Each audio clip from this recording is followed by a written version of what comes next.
சாச்சி இப்ப குளிச்சுட்டு வெளியே வரா. ஹே நாகி இப்ப நீ போய் குளி, ஹே நாகி அப்படின்னு அவ கூப்பிடும் போது அவ டவல் வந்துருது. அச்சோ அப்படின்னு அவ பயப்படுறா. பட் நம்ம ஹீரோ தூங்கிட்டு இருக்கான். நாளைக்கு டைமுக்கு வந்துரு அப்படின்னு சொல்லி இசகாவா கிட்ட இருந்து வந்த மெசேஜ் அவ பாக்குறா. காலங்காத்தாலேயே நம்ம ஹீரோ கேவலமா ஒரு ட்ரெஸ் போட்டு உட்காந்துருக்கான். இவன் ஏன் இப்படி ஒரு ட்ரெஸ் போட்டிருக்கான் அப்படின்னு சொல்லி எரிக்கா பார்த்துட்டு பட் எதுவுமே சொல்லல. சாச்சி ஸ்கூலுக்கு போயிட்டா. பட் இவங்களுக்கு இன்னைக்கு லீவ் தான். என்ன மேல இருந்து எழுந்து வந்து கீழே படுத்துட்டேன் அப்படின்னு சொல்லி நம்ம ஹீரோ எரிக்காவை பார்த்து கேட்கறான். லீவு தானே அப்படின்னு அவ சொல்றா. பட் நான் இன்னைக்கு இசகாவா கூட டேட்டிங் போற வேற லெவல்ல இருக்கும்னு நான் நினைச்சிட்டு போவேன். ஆனா அவ கண்டிப்பா ஸ்டாம்பை கலெக்ட் பண்ண தான் கூப்பிடுவா அப்படின்னு நம்ம ஹீரோவாவே திங்க் பண்ணிக்கிறான். ஐயோ இவளோட ட்ரெஸ் வேற லெவல்ல இருக்குவா, கியூட்டா இருக்காளே அப்படின்னு நம்ம ஹீரோ பாக்குறான். என்னாச்சு அப்படின்னு வா கேட்கவும் ஒன்னும் இல்ல, உன் ட்ரெஸ் சூப்பரா இருக்கு அப்படின்னு நம்ம ஹீரோ சொல்றான். சரி வா போகலாம், உன்னோட ட்ரெஸ்ஸும் நல்லா தான் இருக்கு அப்படின்னு சொல்லிட்டு அவ போறா. இது அம்யூஸ்மெண்ட் பார்க் அப்படின்னா ஸ்டாம்ப் கலெக்ட் பண்ண போலியா? உண்மையிலேயே இது ஒரு டேட் தானே அப்படின்னு நம்ம ஹீரோ நினைக்கிறான். கப்பல்ஸ் டிக்கெட் கொடுங்க, டிஸ்கவுண்ட் உண்டுல்ல அப்படின்னு சொல்லி இசகாவா கப்பல்ஸ் டிக்கெட் வாங்கிட்டு வரா. கப்பல்ஸ்க்கு டிஸ்கவுண்ட் உண்டு, அதனால தான் நம்ம கப்பல்ஸ்னு சொல்லி 600 ரூபாய் டிஸ்கவுண்ட்ல வாங்கிட்டு வந்திருக்கேன் அப்படின்னு சொல்லி அவ சொல்றா. ஆமா மத்த ஃப்ரெண்ட்ஸ் கூட வந்திருக்கலாமே, எதுக்காக என்ன சூஸ் பண்ண அப்படின்னு நம்ம ஹீரோ கேட்கறான். கப்பல்ஸ் கூப்பன்ல டிஸ்கவுண்ட்காக மட்டும் நான் சொல்லிட முடியாது. என்னோட மத்த ஃப்ரெண்ட்ஸ்க்கு இதுல அவ்வளவா என்ஜாயபிளா இருக்காது. ஆனா நீ ஒருத்தன் தான் எனக்கே டஃப் கொடுக்குறவன், எனக்கு ஈக்குவலா உன்னால தான் இருக்க முடியும், அதனால தான் உன்னை கூட்டிட்டு வந்திருக்கேன், வா போய் என்ஜாய் பண்ணலாம் அப்படின்னு வா கூட்டிட்டு போறா.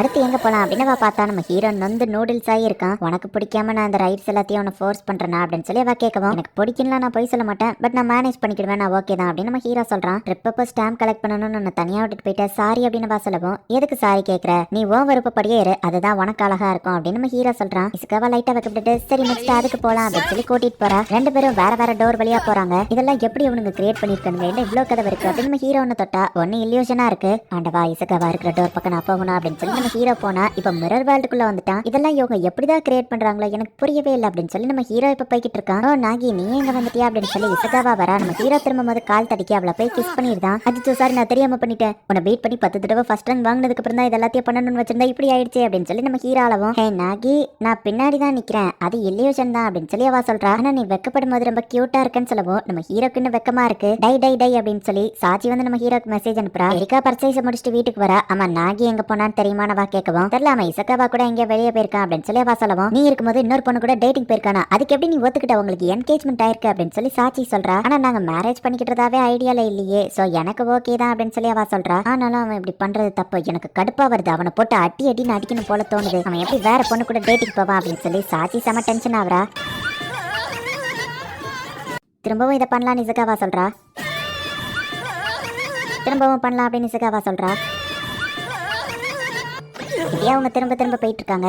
வீட்டு பக்கத்துல இப்படி பேஸ்பால் கேம் இருக்குன்னு தெரியாம போச்சேன்னு எரிக்கா சொல்றா. என் கோவத்தை குறைக்க நான் இப்படிதான் வந்து பால் அடிப்பேன், வெளியே நினைக்காதான் உனக்கு சேஃப் அப்படின்னு சொல்லி சாச்சி உள்ள போய் நம்ம ஹீரோ மேல இருக்க கோவத்தை ஃபுல்லா பால்ல காமிக்கிறா. இப்ப எரிக்கா என்னடா பேஸ்பால் பிளேயர் மாதிரி காஸ்டியூம் போட்டு வந்து நிக்கிறா. பெஸ்ட் பேஸ்பால் பிளேயர் வந்துட்டேன் அப்படின்னு எரிக்கா வரவும், நீ எடுத்தோடனே கம்மியான ஸ்பீட்ல இருக்கிறத ட்ரை பண்ணுன்னு சாச்சி சொல்றா. இதெல்லாம் எனக்கு சப்ப மேட்ரு சால்ட் வாட்டர் அப்படின்னு அவ ட்ரை பண்ணா. ஒரு பால கூட அவ அடிக்கல. வேத்தோஸ் இருக்கிறதே எனக்கு இன்னைக்கு தான் தெரியும் அப்படின்னு எரிக்கா வந்திருக்கா. விளையாடி முடிச்சுட்டு எனக்கு எப்போ வேர்க்கும், நான் இந்த இடத்துல தான் வந்து குளிச்சுட்டு போவேன், பாடி டெம்பரேச்சர் அட்ஜஸ்ட் பண்ணிக்கிற லெவலுக்கு நீ ஃபர்ஸ்ட் ஹீட்ல போய் உட்காரு அப்படின்னு சாச்சி சொல்றா. அதுச்சோ இது ரொம்பவே சூடா இருக்குது அப்படின்னு சொல்லி இப்ப எரிக்கா வந்துட்டு கோல்டு வாட்டர்ல போய் இருக்கா. அது ரொம்பவே குளிருது. அப்பாடா இப்பதான் கொஞ்சம் இதமா இருக்கு. நாகி இந்நேரத்துக்கு அவன் டேட்டிங்க முடிச்சிருப்பான்னு எரிக்கா சொல்லவும், எரிக்கா நீயே கூட இருந்ததுல நாகி மேல இருந்த டென்ஷனையே நான் மறந்துட்டேன் அப்படின்னு சொல்லி சாச்சி சொல்றா. நம்ம ரெண்டு பேரும் இங்க இருக்கிறது உண்மையிலேயே ஒரு மிராக்கல் தான். நாகியும் நானும் நாங்க ரெண்டு பேரும் பறக்கும்போது இடம் மாறலாங்கிறத கண்டுபிடிக்கலன்னா இந்நேரத்துக்கு நம்ம ரெண்டு ஃபேமிலி அப்படி இருந்திருக்க மாட்டோம், நானும் உன்னை மீட் பண்ணிருக்க மாட்டேன் அப்படின்னு எரிக்கா சொல்லுவான். அது என்னமோ உண்மைதான், இப்போ இந்த டைம் நம்ம என்ஜாய் பண்ணலாம் அப்படின்னு சொல்லி எரிக்காவும் சாட்சியும் முடிவு பண்றாங்க.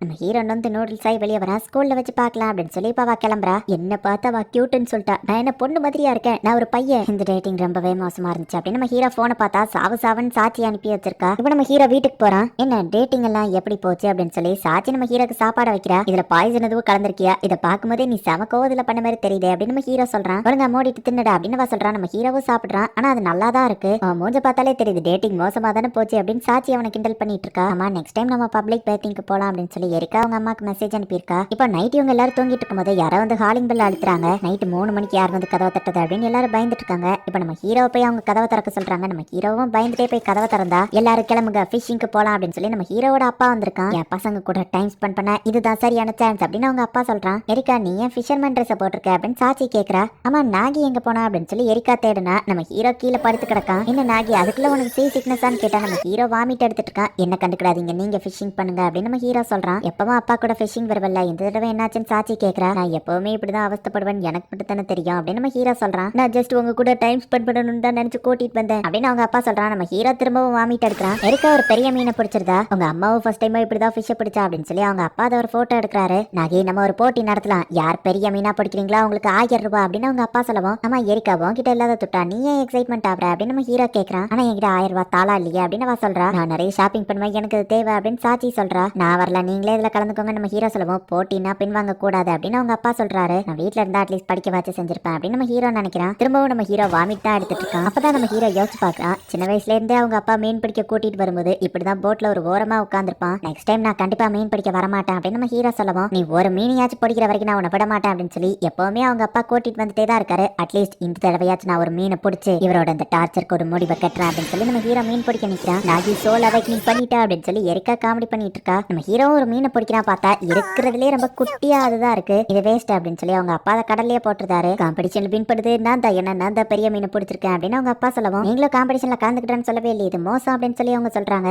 வேலை இல்லாம காசு கொஞ்சம் டைட்டா இருக்கு, ஸோ எனக்கு இந்த 1000 ரூபாய் தேவை அப்படின்னு அவங்க அப்பா சொல்றாரு. எனக்கு ஃபிஷிங்கே பிடிக்கல அப்படின்னு நம்ம ஹீரோ சொல்லுவோம்.